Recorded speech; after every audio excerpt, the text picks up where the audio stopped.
Hi, good afternoon, everyone. It is my pleasure to host the Q4 FY21 results call for Emami. Emami is represented by Rajesh Sharma, VP Finance, and Mr. Mohan Goenka, Director. So without further ado, I'll give over the call to Mohan. Thank you, Percy. Very good evening, friends. I welcome you all to this conference call on Emami's result for the fourth quarter and year ended 31st March 21. I hope all of you and your loved ones are safe and keeping good health in the midst of this second wave of the pandemic. I really don't need to tell you about the second wave of the pandemic, severity of which has caught the nation off guard. While the entire country may not be in lockdown, parts of it are, and the spiraling effects of the spread of COVID-19 is practically affecting every family today. As a result, the momentum of industry recovery has somewhat been affected for obvious reasons. Being better prepared this time around to handle the dynamic situation, we are working on various strategies to overcome the sudden roadblocks that we are facing.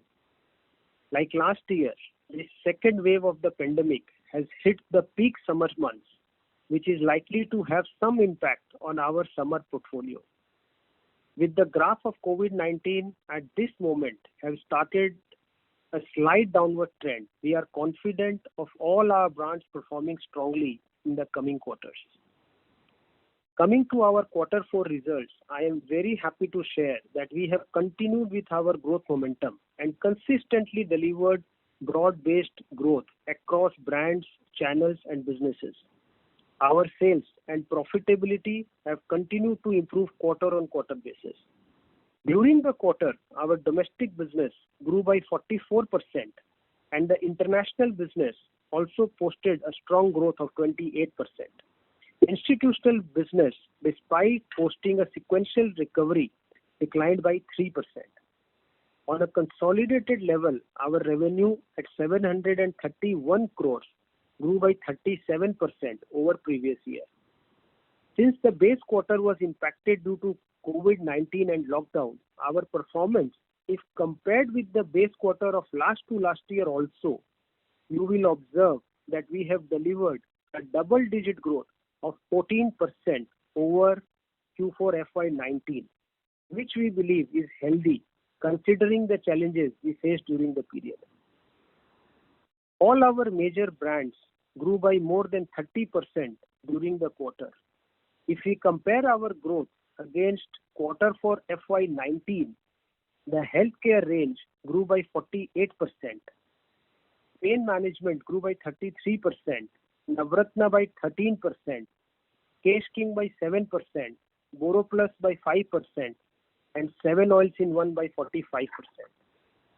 As you all know, the pandemic has put consumers' focus more on health and wellness and is today a necessary lifestyle requirement, which is a strong focus on Ayurveda. Our healthcare business, with its basket of Ayurveda-based innovative products as well as digital-first products, have been doing quite well. Our own e-commerce portal, Zandu Care, has been doing much better than what we had envisaged. It is today the number 1 portal in India with the health and alternative health and remedy category, which offers free doctor consultation for consumers as well. Further, we have added new consumers through many of the Zandu healthcare products such as Chyawanprash, Keshri Jeevan, Pancharishth, honey, cough syrup, health juices, and single herb tablets. With our continuously working on our NPDs across brands and categories and plans to launch differentiated products offering in the generic and ethical segments, where we see high market growth potential and where we have gaps in our current portfolio. The healthcare category offers good headroom for growth, and we are working towards relevant and meaningful proposition and products for consumers to achieve this, and are very optimistic about the business. We keep our innovation wheels churning during the quarter and introduced a jaggery-based variant of Zandu Chyawanprash for the first time in India.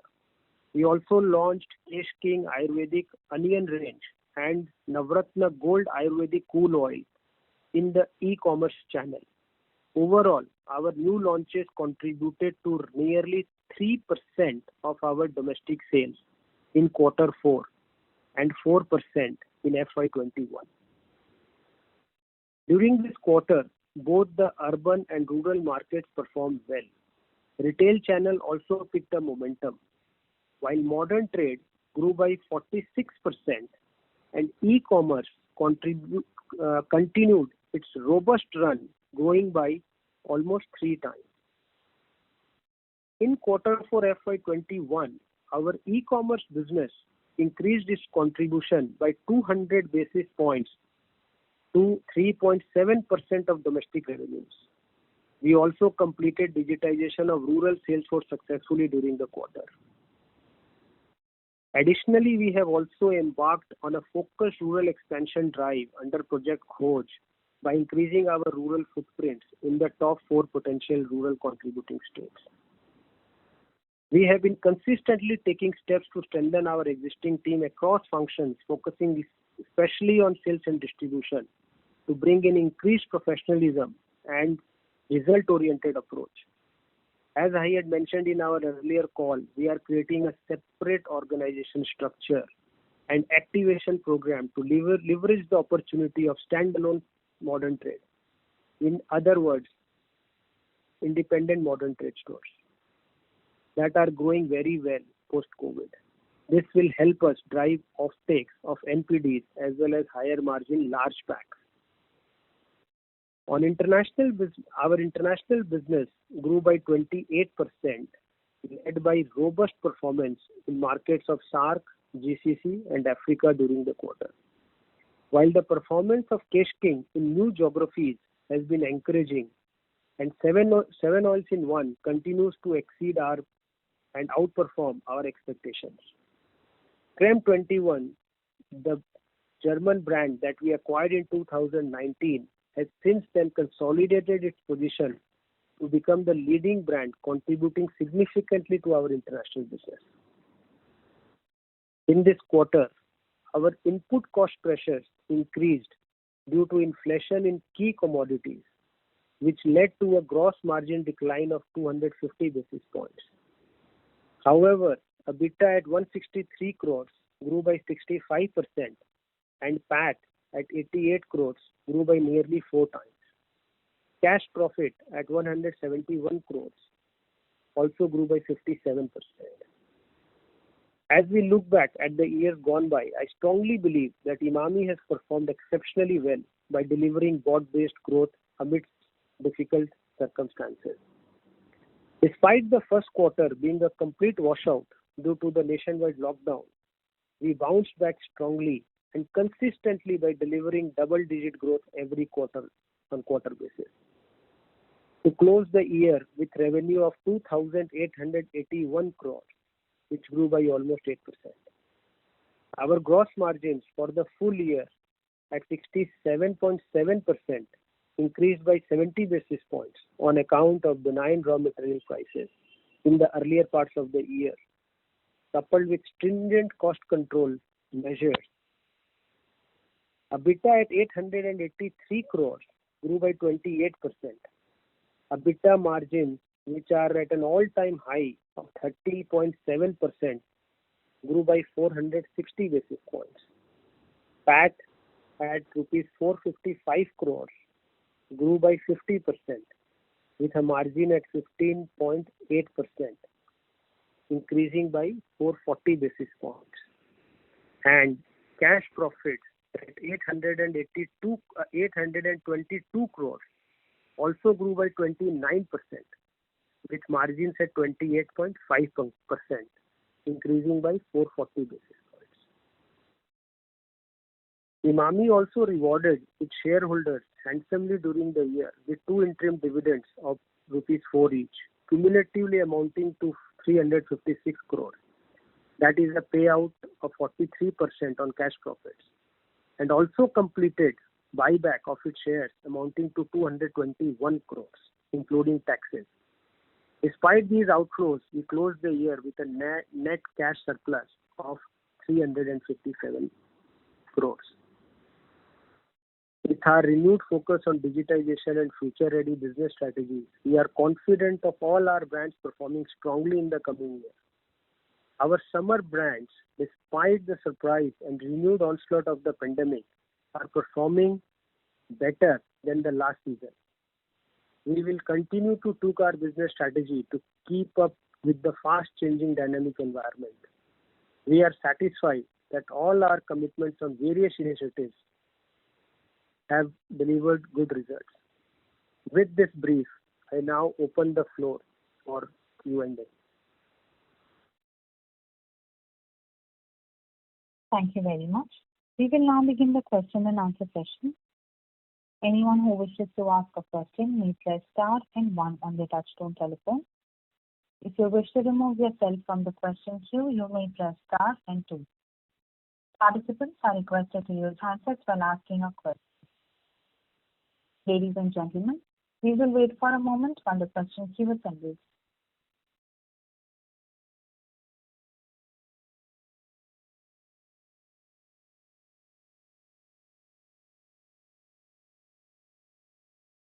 The first question is from the line of Avinash Roy from Edelweiss. Please go ahead.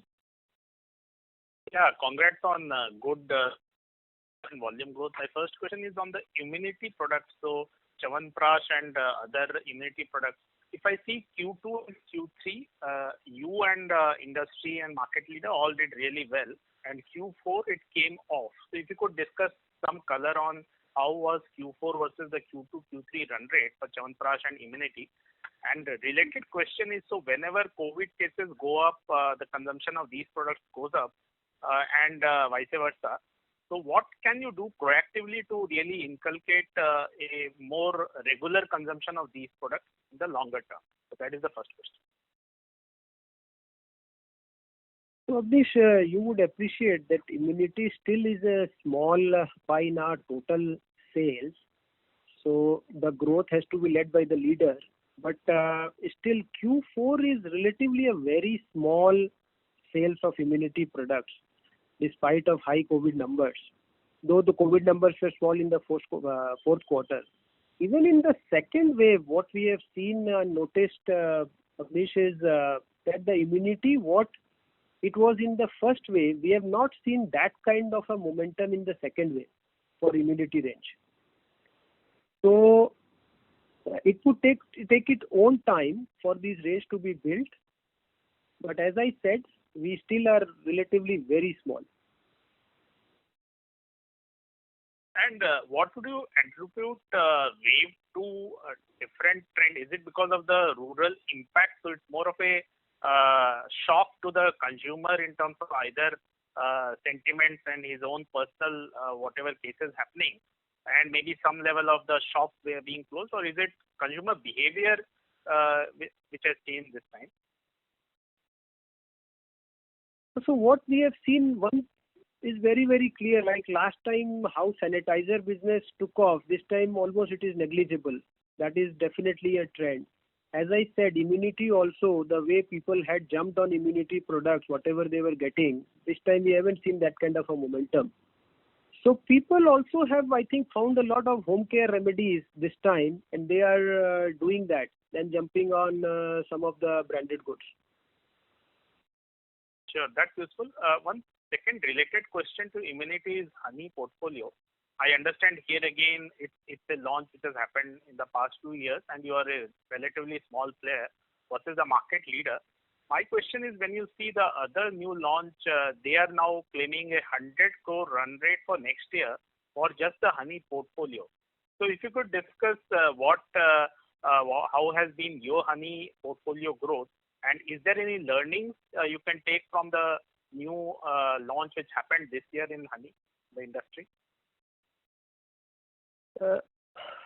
Again, it's the same point, Avnish. For honey, we are very small compared to the size. Our numbers from last year, but on an overall basis, we are not even 1% of our total sales. We are much smaller. And last question, Kesh King, any comment? How do you see the outlook there? When I see 2-year number, the growth is a bit more moderate and for this quarter. And how do you see the outlook for FY22 in Kesh King? So, on a 2-year basis, you would see we have grown at almost 7% as far as Kesh King is concerned. As I said, unfortunately, this second wave has taken a toll on some of these brands. We were doing exceedingly well in the month of April, but as we set in May, we saw a slight fall in these brands, particularly the summer products and Kesh King and Fair and Handsome per se. But still, I think as we go under unlocking, I'm very, very confident of achieving a double-digit growth in almost every portfolio. Okay, that's because what in the last 9 months post the lockdown, we have seen a lot of new consumers coming into the Kesh King portfolio and also in some of the other brands. So we are very confident post 1st June or maybe 10th of June. We are confident that we will run with the same strategy what we had done last time and confident of achieving a double-digit growth. But are you able to track, sir, new customers? How do you track that? You said a lot of new customers have come. So is it for the adjacent products of Kesh King? Yeah, we get the data. So how many new consumers have tried the product, of course. Okay, that's all from me. That's very helpful and thanks. Thank you. The next question is from the line of Arnav Mitra from Credit Suisse. Please go ahead. Yeah, hi, Mohanji. My first question was on healthcare again. So while your portfolio is not immunity driven in a sense, you had a very strong healthcare year in FY21. So on that strong year, do you expect to grow in FY22 given the high, base that you have? And if that is to happen, would it be through the core categories of balms itself, or it's driven by a lot of NPD plan that you may have in the for FY22 for healthcare? So Arnav, when we say healthcare, we exclude the balm. Okay. So excluding the balm, also we are very confident of at least achieving a 20 to 22% growth, even on a higher base. So it would of course be with new launches, with Zandu Care, the portal that we have launched, with our expansion on distribution only for the healthcare range. So it's quite an aggressive plan we have taken for HCD business for FY22. Right, and specifically on pain management also, where you've had a very strong year, any sense of how sequentially that business is trending? Is it holding on to the strong numbers that you have been doing last 2 quarters, or are you sensing some moderation in the pain management business? Interestingly, Arnav, pain we have seen in the second wave, it is much more stronger than what we had seen in the first wave. That's the only portfolio which is really holding on and which is going much aggressive than what we had envisaged. So these are trends which are very difficult for me to understand, why suddenly pain management has really taken off in the second wave and not so much of immunity. Right. My second question only was... The only reason what we sense is because of the stress levels that have gone up, could be one of the reasons. Okay. Mohanji, just on the 1 to June quarter, I know we are still in a very, very volatile times, and there's still a month to go. And last year, of course, you have a low base, but if you similarly had to compare with the 2-year-old June quarter, which is 1Q of FY20, how do you think the quarter could? Are you looking at definitely a decline which could happen on the 2-year-old number given the impact, or given that some parts of your portfolio are doing well, you could actually see some growth on the 2-year-old first quarter also? So, we would let us see if unlocking happens. When does it happen? If it happens in 1st June or maybe 10th of June or 15th of June, then we are definitely confident of doing much better. But as of now, I think we would be able to touch our FY20 numbers, what it looks like. Okay. Maybe a slight And, growth from those numbers. And Mohanji, my last question was on margin. So, if you could just articulate which are the key commodities where you are seeing very high inflation at an overall level, how much is the inflation for your RM basket, and also the pricing that you have taken. And generally, given that you do have high ad spends, do you feel that at an EBITDA level there is any risk to margins for FY22, or it is within the range where you, between pricing and other cost lines, you would be able to broadly manage your full year EBITDA margins? Arnab, that's a good one, because when we started the year with our budgets, we had taken an aggressive number in my phone call also. I think I had mentioned that we will go aggressive on advertising. But as I said, we have to rework on our strategies. In the first quarter, we have of course cut our advertising depending on the sales numbers and due to lockdowns. So I don't see there should be much impact as far as EBITDA margins are concerned, what we had planned. Of course, we would have to see how the numbers go in the second, third and fourth quarter. But first quarter advertising would be low compared to last year. Last year was a washout. We did not advertise at all. Okay. So I don't see much pressure on the margins. Even on the gross margins, we have taken aggressive price increase for a lot of our portfolio. Almost, I think, about a 4% price increase we have passed on because of increased inflation on raw materials. So I don't see any pressure as far as gross margin or the EBITDA margins are concerned. And in just one follow-up to that, so other than the crude derivatives like packaging, LLP, is there also inflation in menthol, or menthol prices are reasonably steady right now? So menthol are very steady. There is no pressure on menthol.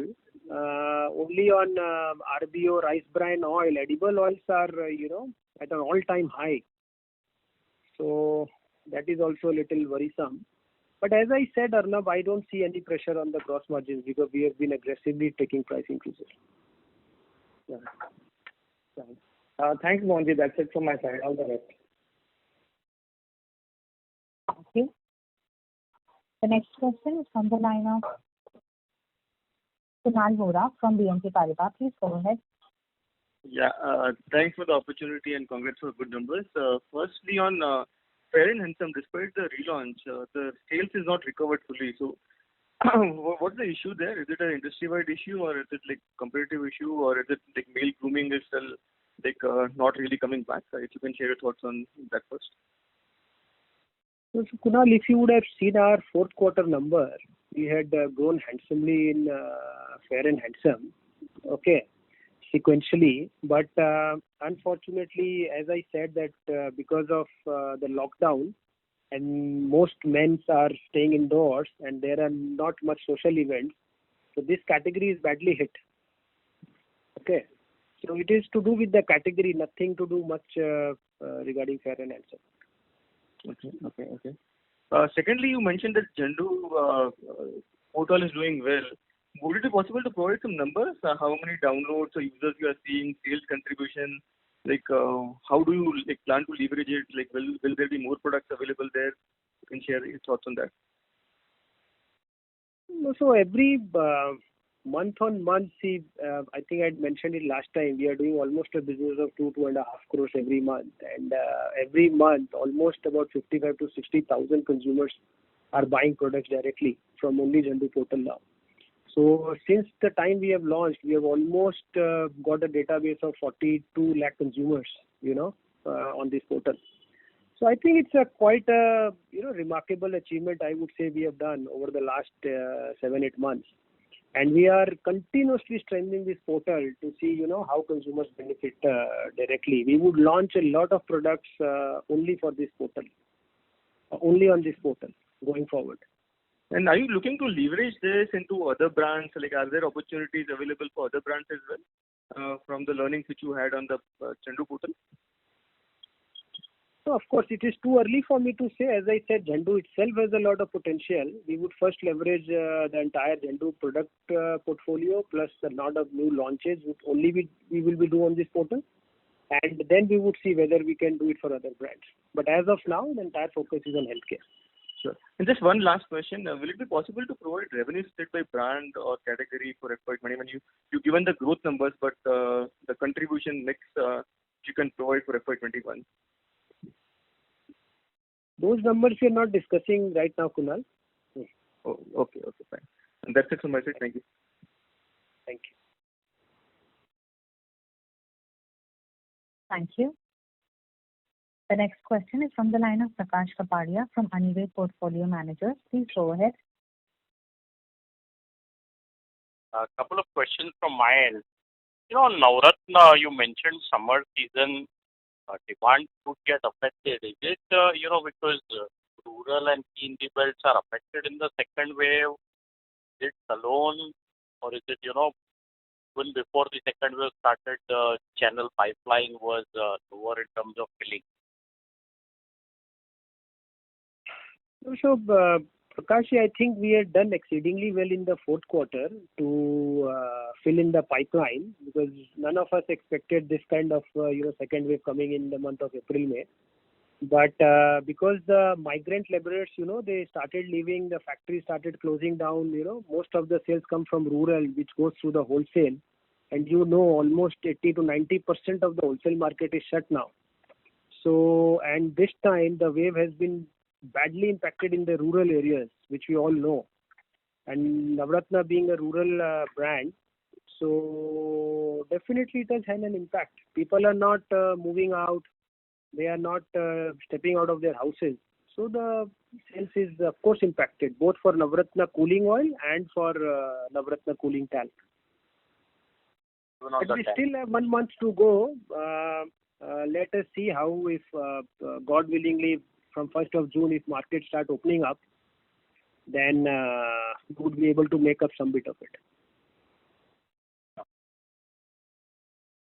In Zandu website has almost 65 kind of products.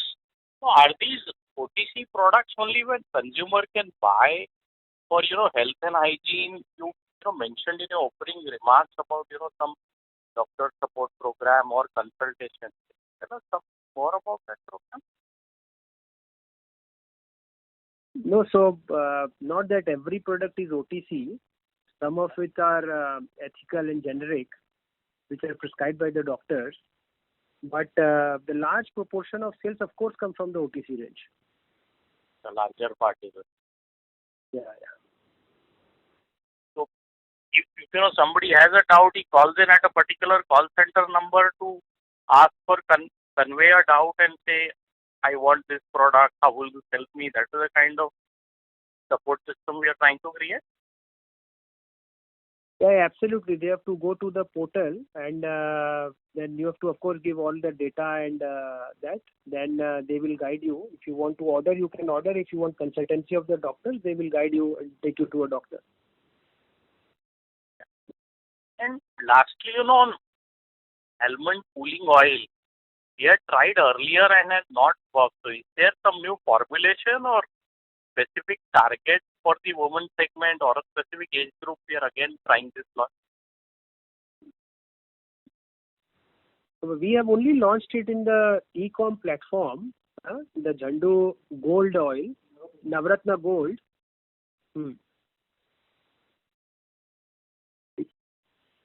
We are trying it out again, as I said, in the e-commerce platform.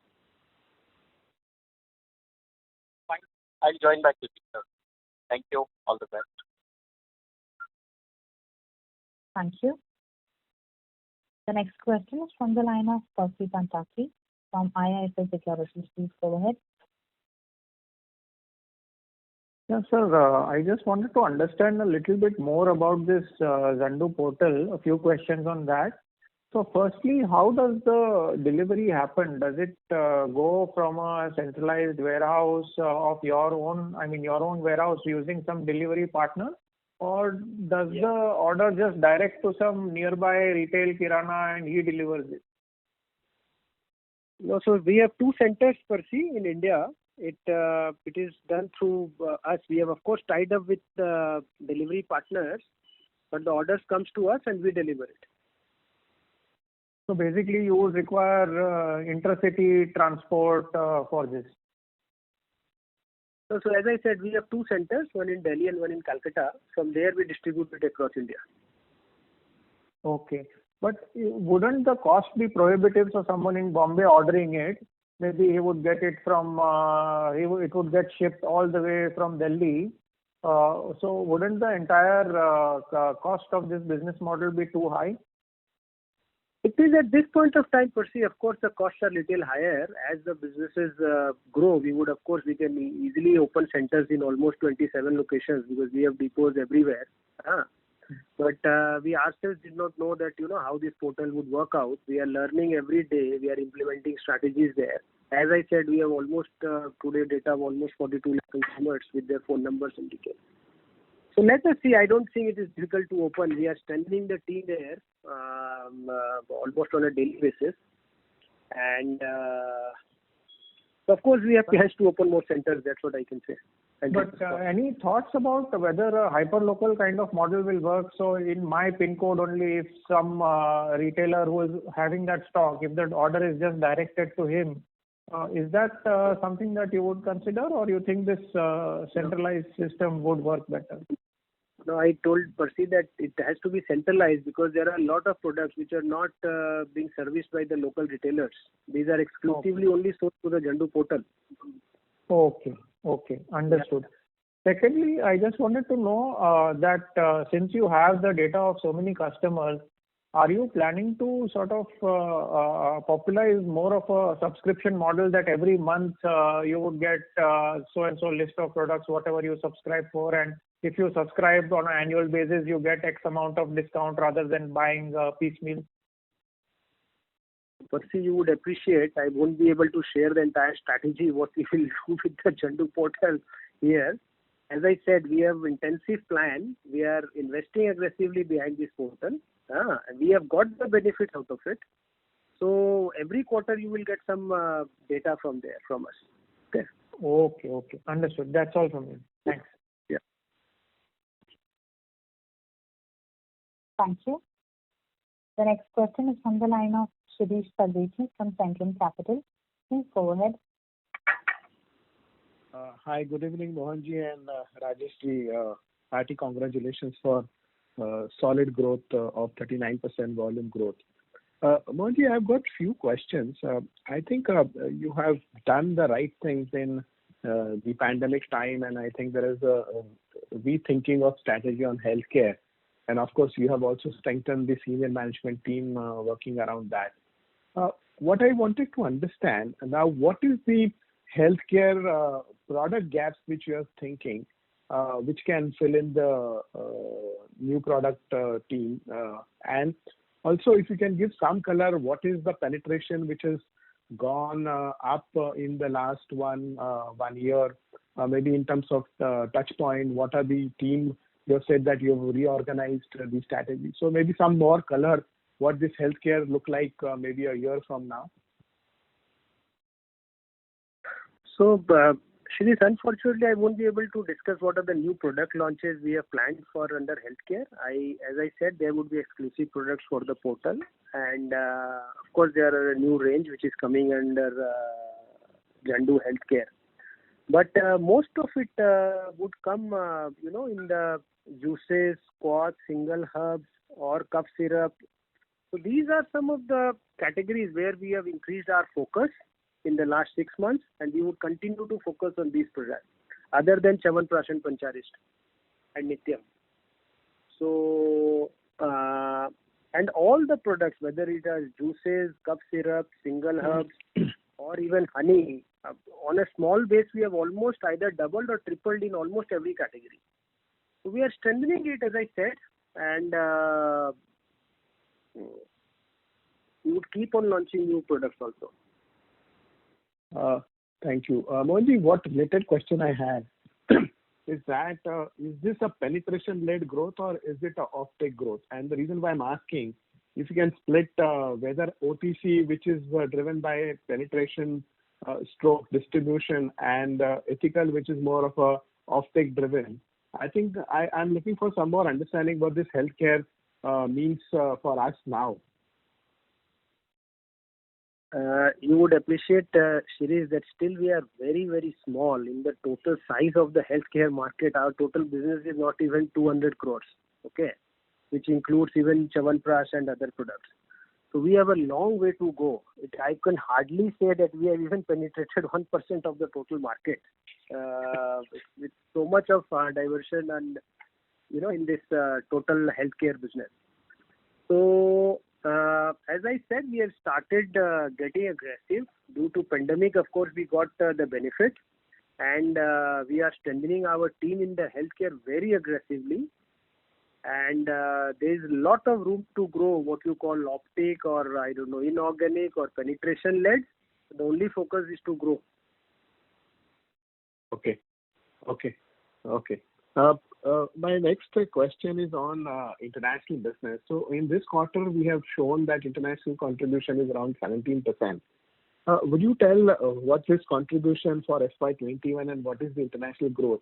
And one follow-up on that, this CREM 21, how much is this business is contributing to overall international business now? So in FY21 only, our contribution from international is 17%. And going forward, we have slightly aggressive plans in international business growth. So it might touch about 17.5 to 18%, by FY22. And CREM 21 of the total international business is about 19% or so. Okay. And would you talk something about on the profitability part in the international business or any further acquisition you are planning to do now? Right now, of course, we don't have plans for acquisition in the international market. And international profitability is much lower compared to the domestic business. So is it safe to assume that it will have about 40% plus gross margin? No, gross margins are similar to the domestic, but there are higher costs, Yeah, there is a huge infrastructure plus even the advertising that we are doing now in some of the markets, which is much higher. Okay.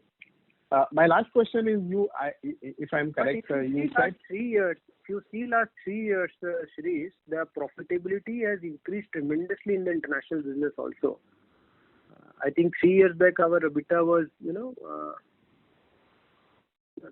but I don't have the numbers right now. We can discuss it offline. Okay. My last question, if I hear correctly, you said 4% price increase you have already taken. Is that right? Yeah, for a year it would be because we will take some price increase in the month of June end. So yeah, it would be about 4% for the year. Okay. No, what I'm more interested after 1st of April, you have taken any price increase so far? Post 1st of April, we have taken some price increase in the paint portfolio and in even in the summer brands portfolio. Yeah. All right.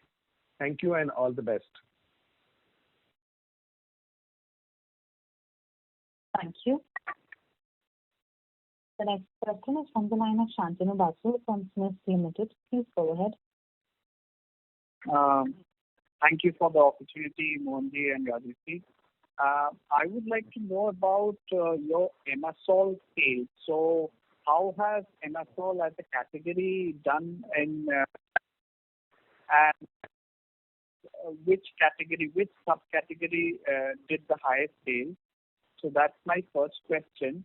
And the second question, maybe I think I missed it, so I would like to clarify traction. So, how has the e-commerce channel grown in Q4 and FY21, and what is the contribution of e-commerce to FY21 sales, FY21 domestic sales?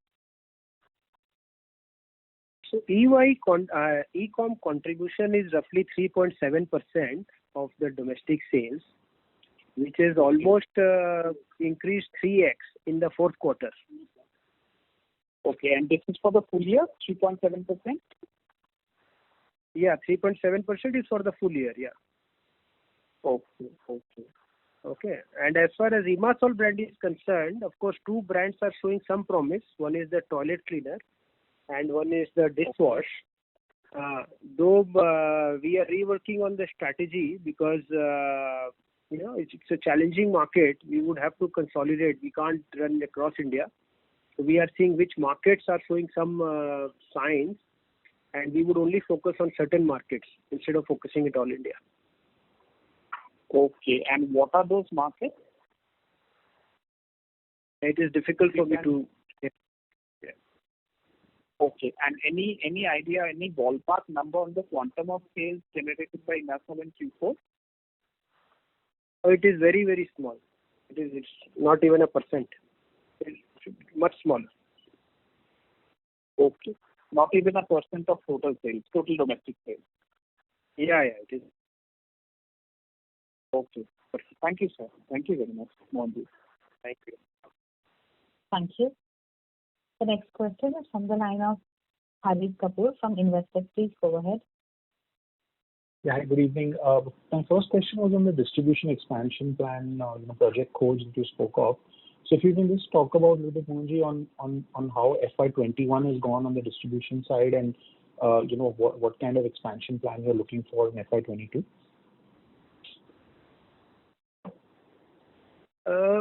So Harit, I think in my last con call also we had mentioned that there are 4 areas which we had identified.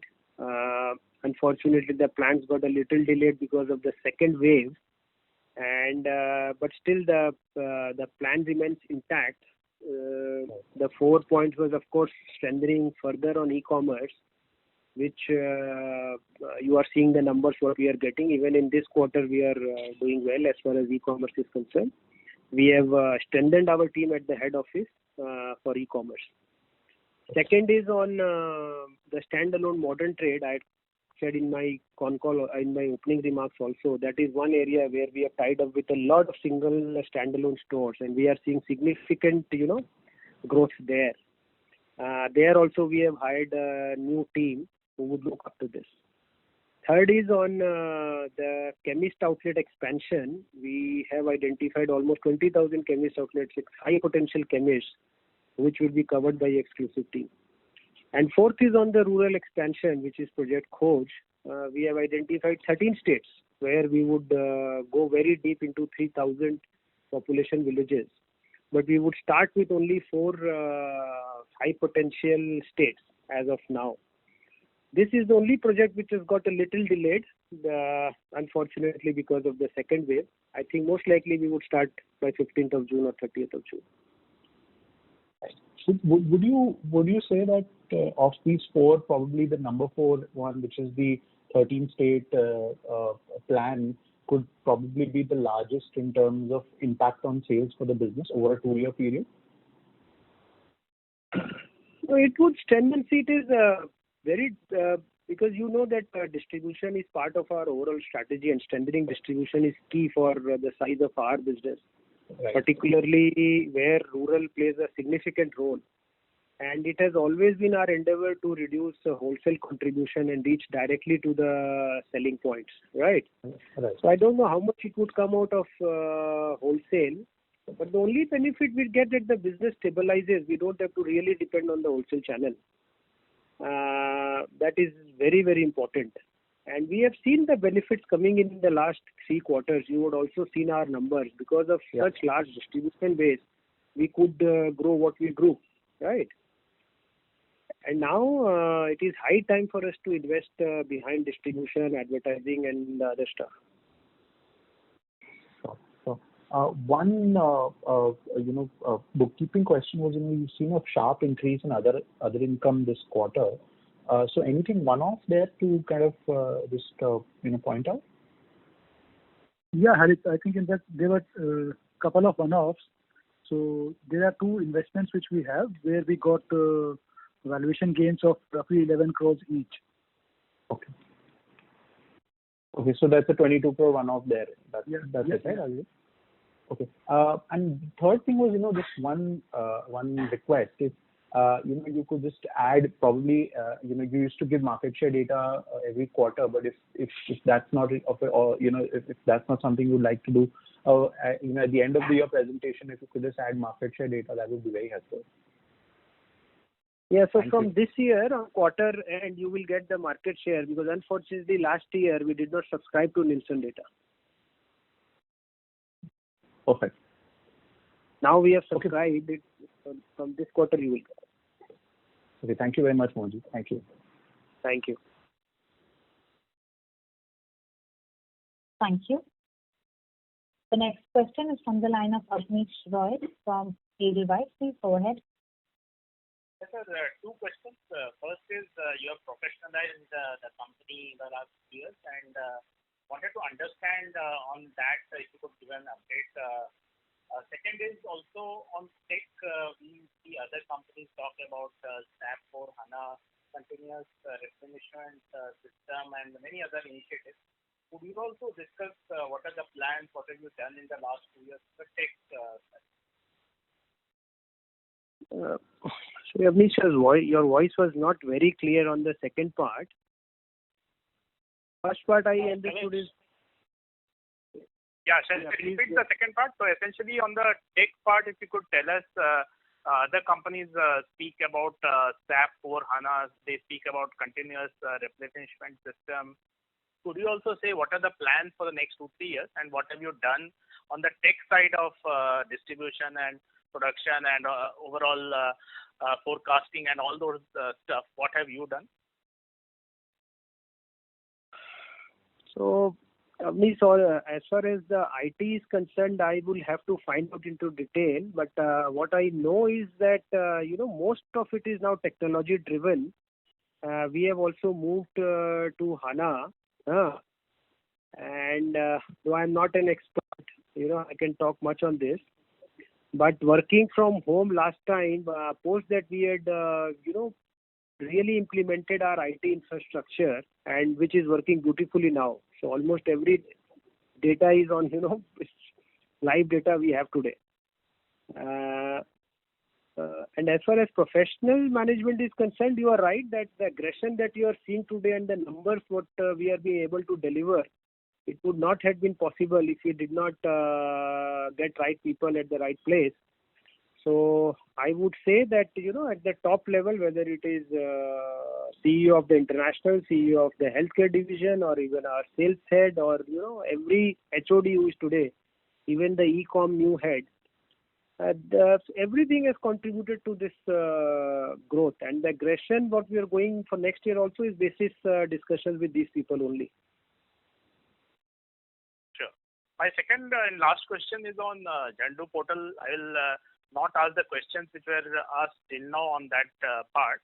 But my question is, why do exclusive products for Zandu portal? For example, every other company is doing e-commerce only products. So why don't you offer those Zandu portal products on the e-commerce companies also? Because customer footfall will be far, far higher there, and unit economics will also be much, much easier for the customer and you also. Because he will be ordering across the board from all companies and all categories, while for Zandu it will be a very limited subset. So, Abneesh, you are right. We would have to think over it, but we also want to popularize the Zandu portal. So if there is some exclusivity, we want people to come to this portal, right?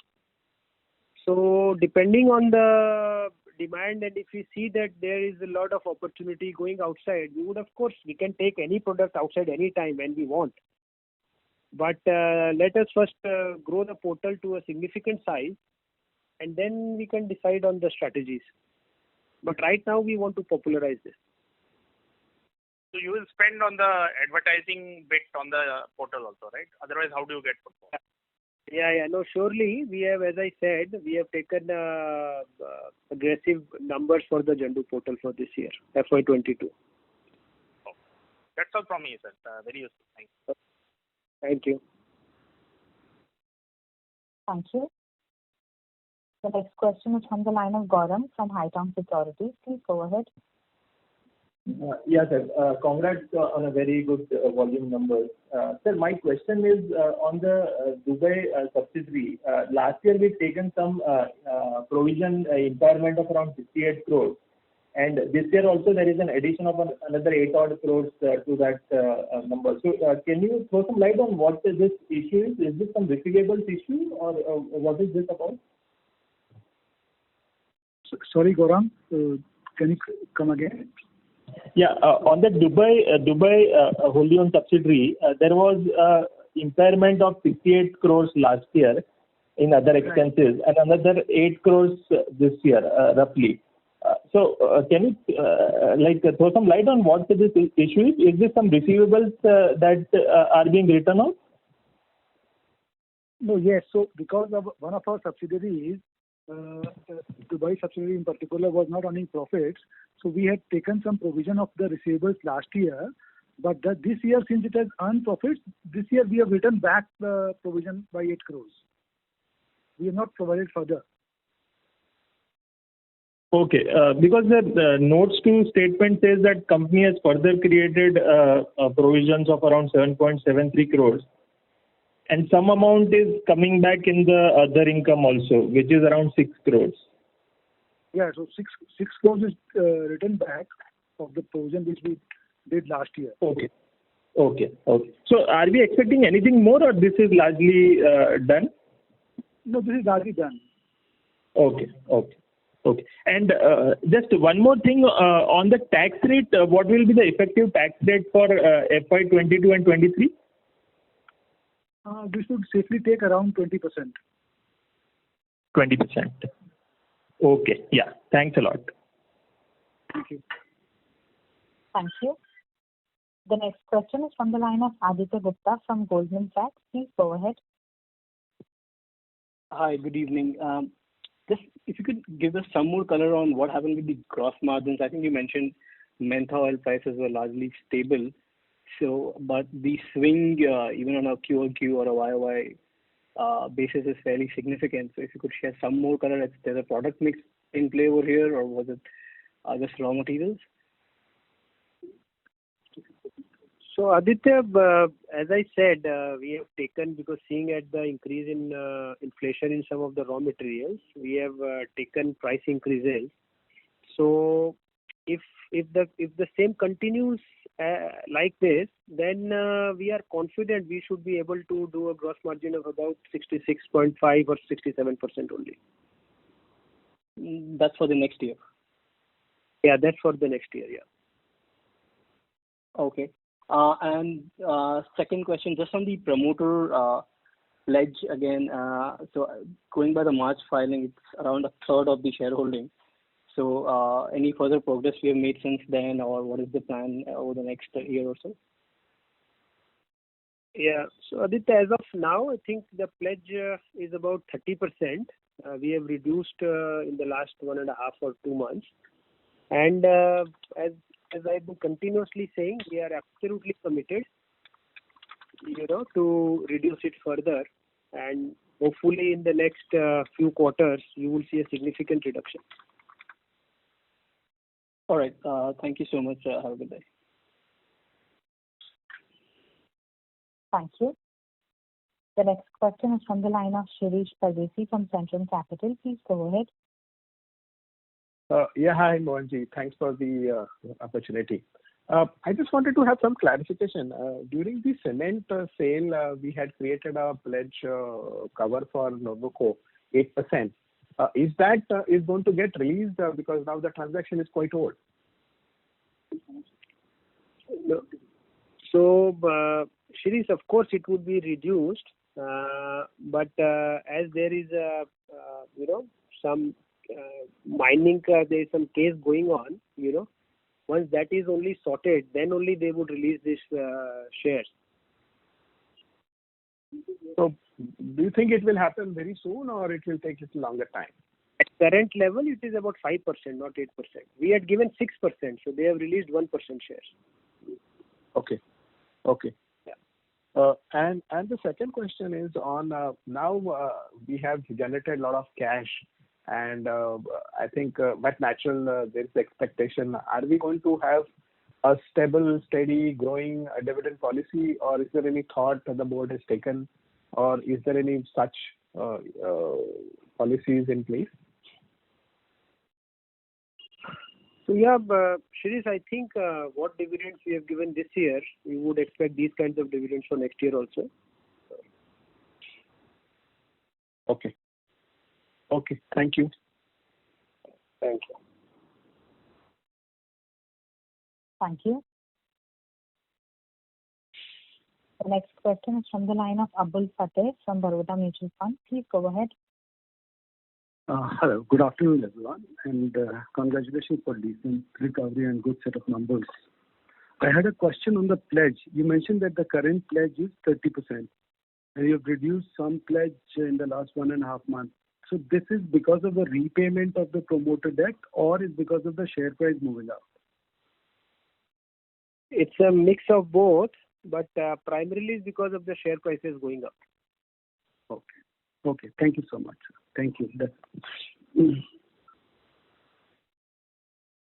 Thank you.